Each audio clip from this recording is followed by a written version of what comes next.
बोलिए प्रेम से श्री सद्गुरुदेव महाराज की, श्री सच्चिदानंद भगवान की। परम पुरुष गुरुदेव जी, शाश्वत शांति निधान, बार बार दंडवत करो सकल सुखों की खान। एकम नित्यम विमल अचलम, सर्वधि साक्षी भूतम, भावातीतम त्रिगुण रहितम, सतगुरु त्वां नमः।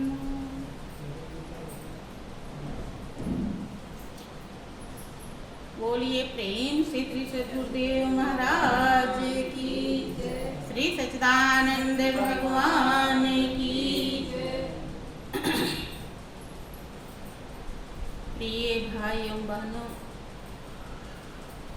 जब महाप्रभु की, उस परमपिता परमेश्वर की, परम हितैषी की, सच्चे मालिक की असीम दया दृष्टि होती है, तभी सत्संग का अवसर मिलता है। क्योंकि सत्संग ही एक ऐसा जरिया है जो जीवन की सच्चाई को दर्शाता है। जिसके जीवन में सत्संग मिला वही जीवन जीना सीख पाया, और जिसको सत्संग नहीं मिला, आज से नहीं युगों से इतिहास है, सारे शास्त्र, सारे महापुरुष यही कहते हैं कि जिसको सत्संग मिला वही जिंदगी की कदर कीमत समझ पाई। अगर सत्संग नहीं मिला तो जितना काम 84 लाख योनियां करती हैं, कीड़े मकोड़े पशु पक्षी जीव जंतु करते हैं, उतने ही काम मनुष्य करता है। जबकि सभी महान पुरुषों ने इस मनुष्य चोले को अनमोल बताया है। क्योंकि दुनिया में जितनी भी चीजें हैं, आप सबकी कीमत अंदाज लगा लेते हैं कि ये इतने का होगा, ये इतने का होगा, और सब लगाते भी हैं और पाते भी हैं। लेकिन आज तक ऐसा कोई नहीं हुआ जो मानो चोले का कीमत बता सके। महापुरुष कहते हैं कि इसमें इतनी नस नाड़ियां लगी हुई हैं जिसको वैज्ञानिक भी समझ नहीं पाते, फेल हो जाते। उस परमपिता परमेश्वर ने 84 लाख योनि में से निकाल करके मनुष्य की जिंदगी दिया। क्योंकि जब आप कुत्ता बिल्ली बन करके भटक रहे थे तो ये भी आप इसी मकान के मालिक हैं। लेकिन जब यहाँ से जाना होगा, शरीर तो हर किसी को छोड़ना ही पड़ता है, आयु निर्धारित है, तो कोई जरूरी नहीं कि फिर आप मालिक बने। महापुरुष कहते हैं कि मनुष्य की जिंदगी एक बार मिलती है, बार बार मिलती नहीं। ये मानुष जन्म अनमोल रे, माटी में न रोल रे, अब जो मिला है फिर न मिलेगा, कभी नहीं कभी नहीं कभी नहीं। 3 बार कहा। इसका मतलब है कि बात कटु सत्य। ये जिंदगी बार बार नहीं मिलती। आपको इसी घर में मोह ममता लगा है, तो परमात्मा कुत्ता बना दिया। अब आपको अभी भी मोह है इस परिवार से, लेकिन परिवार वाले नहीं जानते कि हमारे परिवार का ही कुत्ता है और इसे खाना देना चाहिए। कोई नहीं देता। आप सुबह से शाम तक दरवाजे पर बैठे रहें, ताकते रहें। बहुत जगह देखते भी होंगे कि कुत्ता जब कोई दरवाज़ा खोलता है तो उधर ही देखता है कि अब कोई हमको टुकड़ा दे देगा। वही जिंदगी थी जब आप घर के मालिक थे, और आज वही बेटा बेटी नाती पोते परिवार जिनके लिए आपने सब कुछ संभाला था, अब कोई भी आपका पहचान नहीं कर सकता। और यहाँ तक कि जिसके लिए आपने खूब बेईमानी भी किया,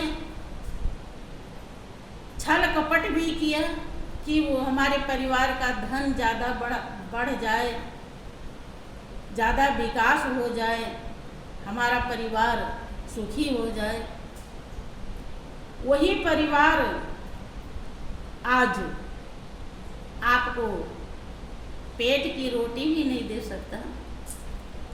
अंदर घुस गए तो डंडे अवश्य पड़ेंगे। संत महान पुरुष दयालु होते हैं। वो ये जानते हैं कि ये संसार एक धोखा है,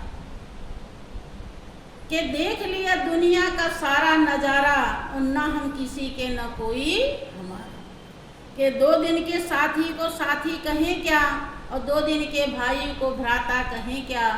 आखिर जाना है जग से न्यारा, न हम किसी के न कोई। हम अकेले आए हैं, अकेले जाएंगे। कर्म लेकर आए हैं और कर्म लेकर जाएंगे।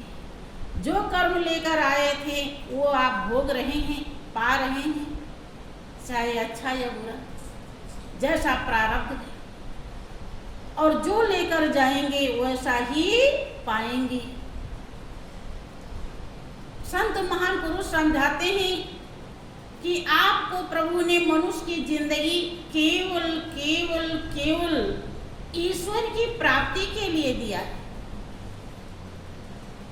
खाना पीना सो जाना बंधु ये राह खर्च है, ये मंजिल नहीं। इतना काम जितना आप करते हैं इतने सभी पशु पक्षी करते हैं। मनुष्य की जिंदगी एक ऐसी जिंदगी है जो रोने के साथ साथ हंसती है, जो भोग योनि और कर्म योनि दोनों है। आप कर्म करके परमात्मा को प्राप्त कर सकते हैं, और ऐसा भी कर्म कर सकते हैं कि जो 84 लाख कुएं में डुबा दे। अगर इन्हीं व्यक्ति वस्तु में जिसको दुनिया अपना कहती है, अगर इसी में मन लगा रहा तो हम 84 लाख योनि में अवश्य जाएंगे। क्योंकि ये जो कुछ मिला है, चाहे धन हो चाहे जन हो, ये सहयोग के लिए मिला है।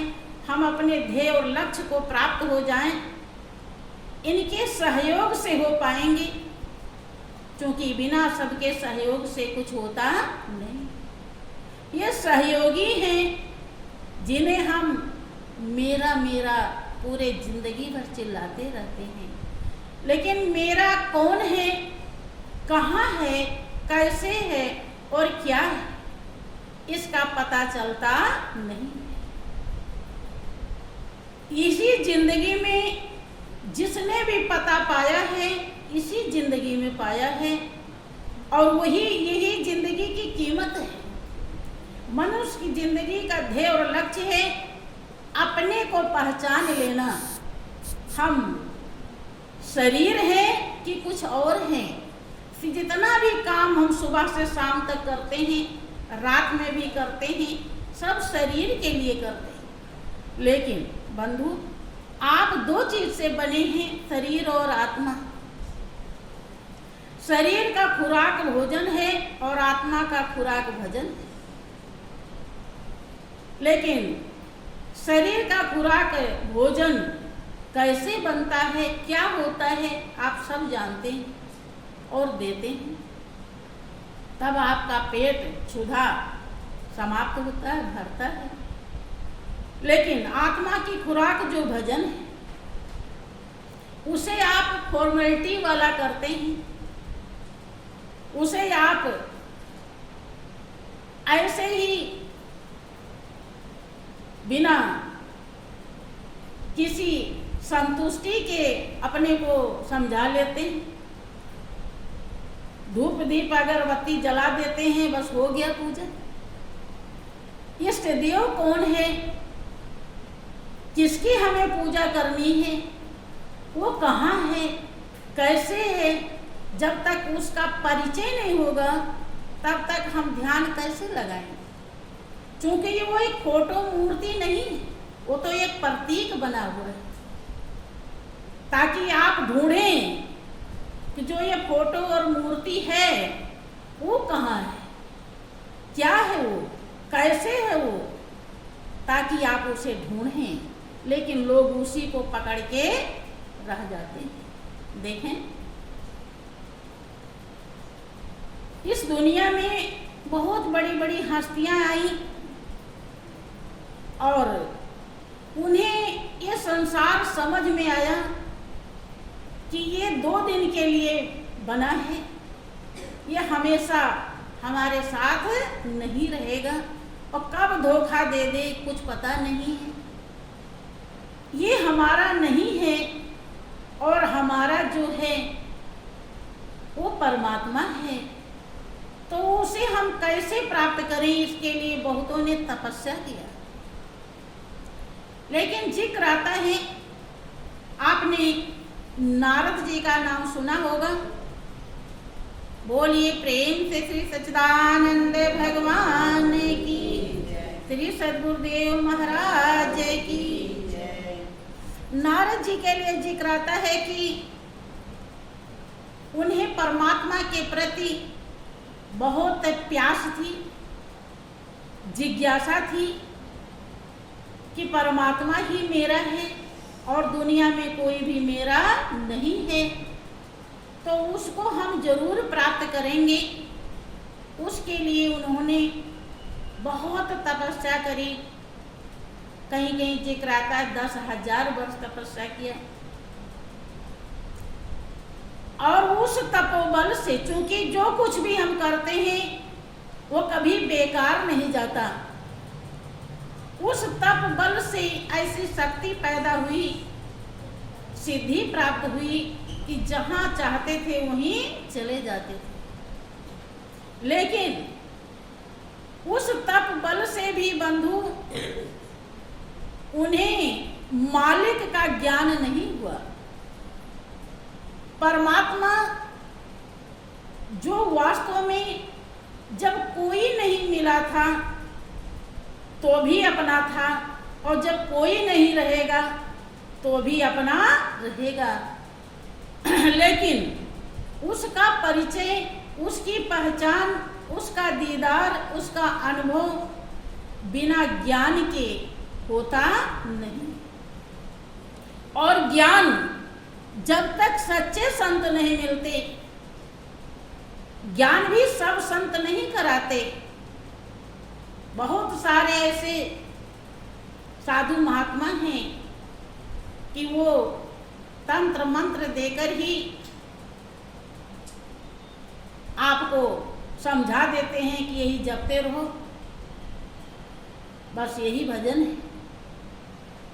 लेकिन ऐसा नीति है कि भजन तब शुरू होता है जो हमारा ध्येय है, जो हमारा मालिक है, जो जानने योग्य है, जिसको जानने के लिए खास तौर से जिंदगी मिली है, जब तक उसको नहीं जान लेंगे, पहचान लेंगे, तब तक पूजा शुरू नहीं होती।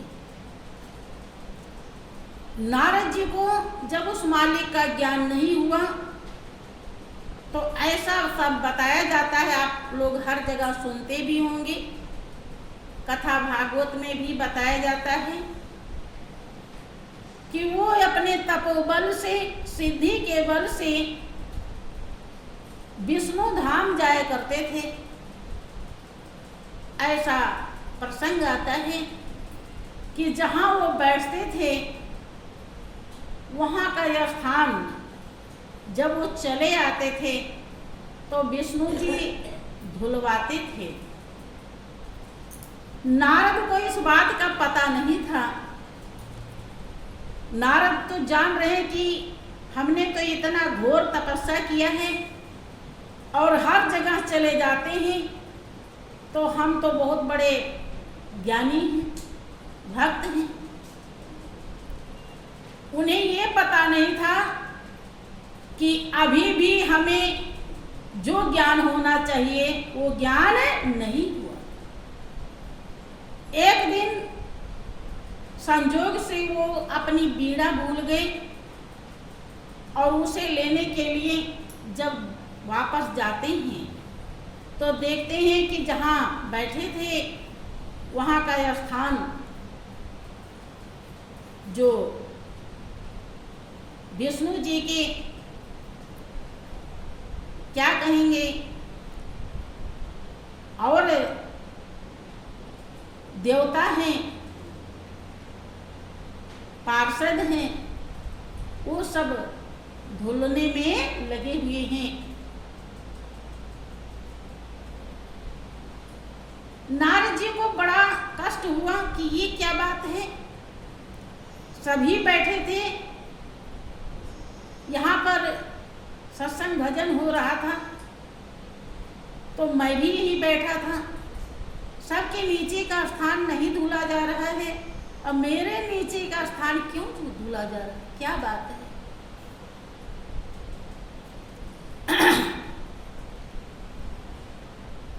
नारद निगुरे रहे जब भाई, तब की कथा कहाँ मैं गाई। कि नारद जब निगुरे थे, तपस्या बहुत किया है, तो लोगों को थोड़ा पूजा पाठ लोग करते हैं, तीर्थ व्रत कर लेते हैं, गीता रामायण पढ़ लेते हैं, तो सोचते हैं कि हम तो भक्ति कर रहे हैं। लेकिन भक्ति क्या है ये सत्संग समझाता है।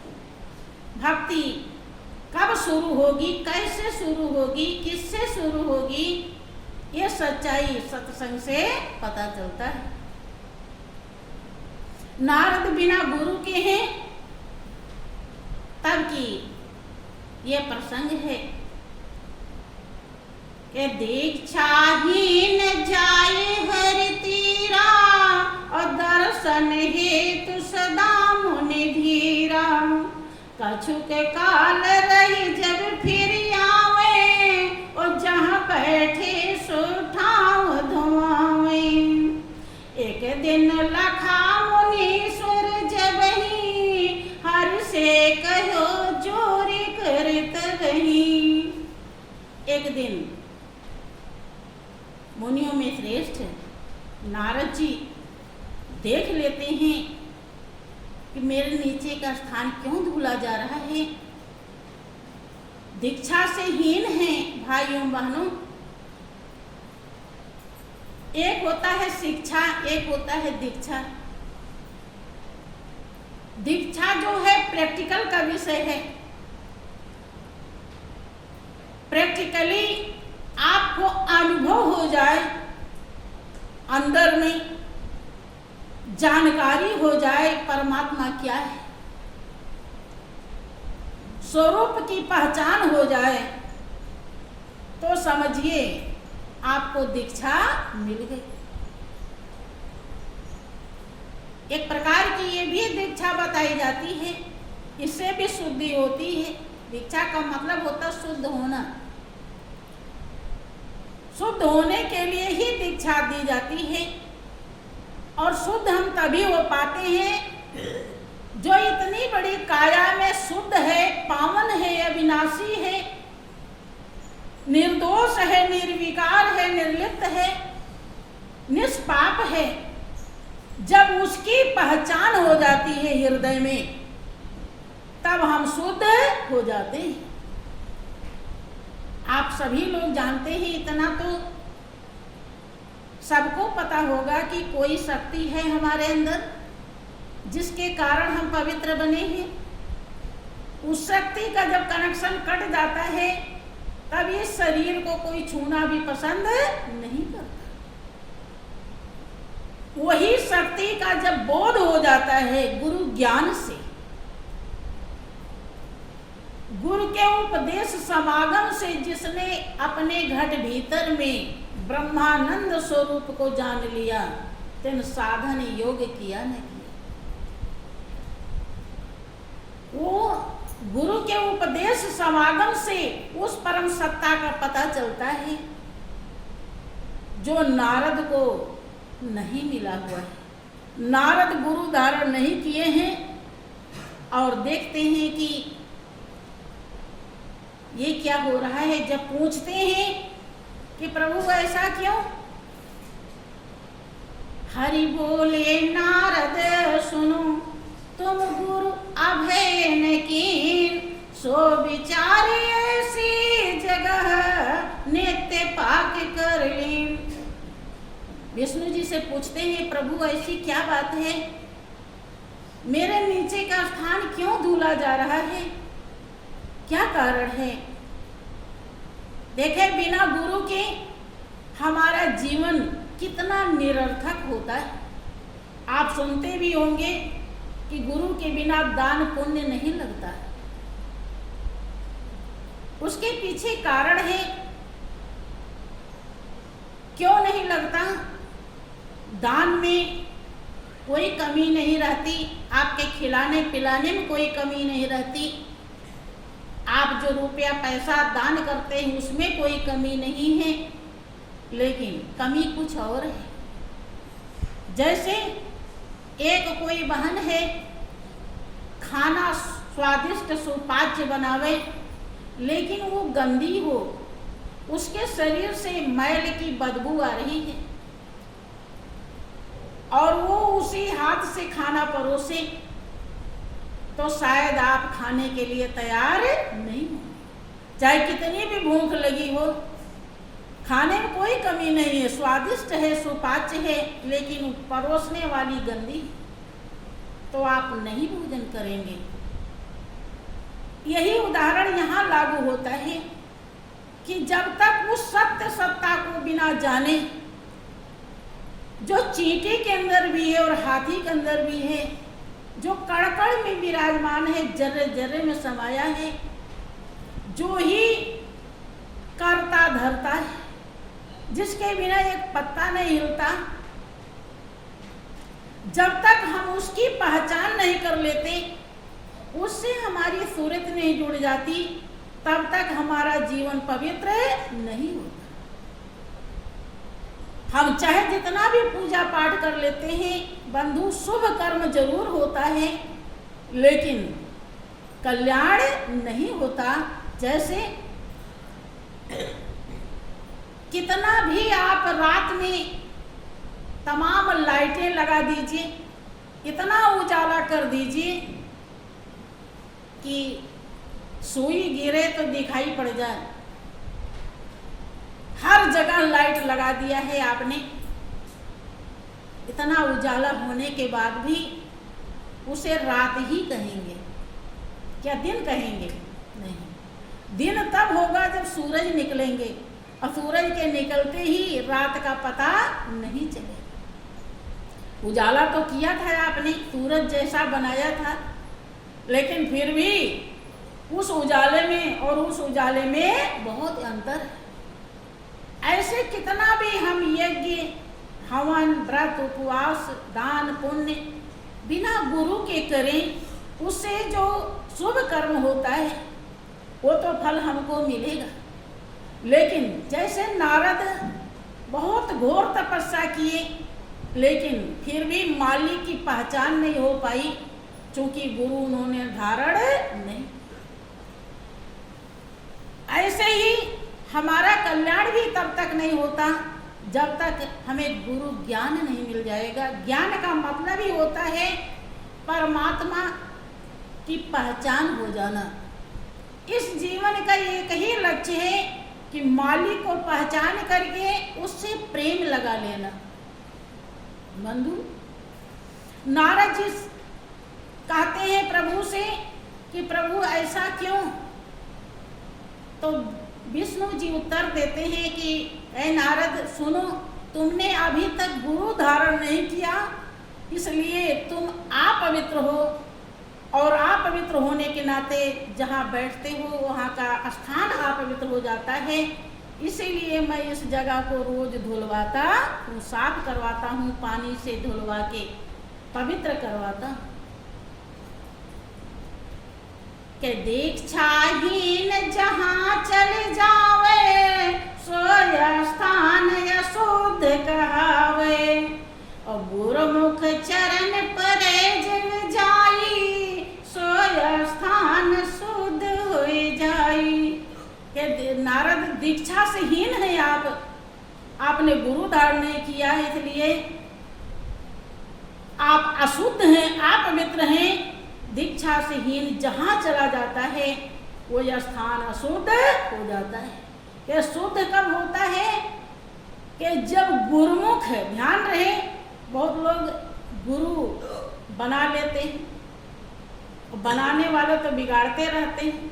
वो गुरु बनाए नहीं जाते, गुरु धारण किए जाते हैं। जिसने गुरु को धारण कर लिया फिर कुछ धारण करना बाकी नहीं रहता है, लेकिन जो बनाता है वो बिगाड़ता रहता है, कुछ नहीं समझ पाता। गुरु धारण करने के बाद उस सत्य सत्ता की पहचान हो जाती है जो पावन है, जिसके कारण हम पवित्र बने हुए हैं। आप देखते होंगे कि जब अंतिम समय आता है तो शरीर तो पूरी ज्यों की त्यों रहती है, शरीर में कोई कमी नहीं रहता। आखिर क्या कमी हो गया जब आप उसे छूते नहीं, और छू लेते हैं तो नहाते हैं? क्या बात है? कभी गौर किया कि अब इसमें क्या कमी हो गई? किस कारण से ऐसा हो रहा है?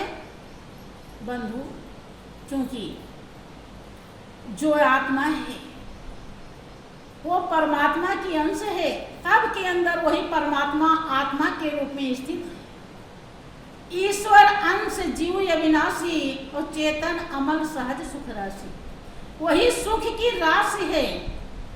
उसी को आप ढूंढ रहे हैं, लेकिन भेद जब तक बताने वाला नहीं मिलता तब तक हम ढूंढते ढूंढते मर जाते हैं, लेकिन वहां नहीं पहुंच पाते जहां से हमारी प्यास बुझे।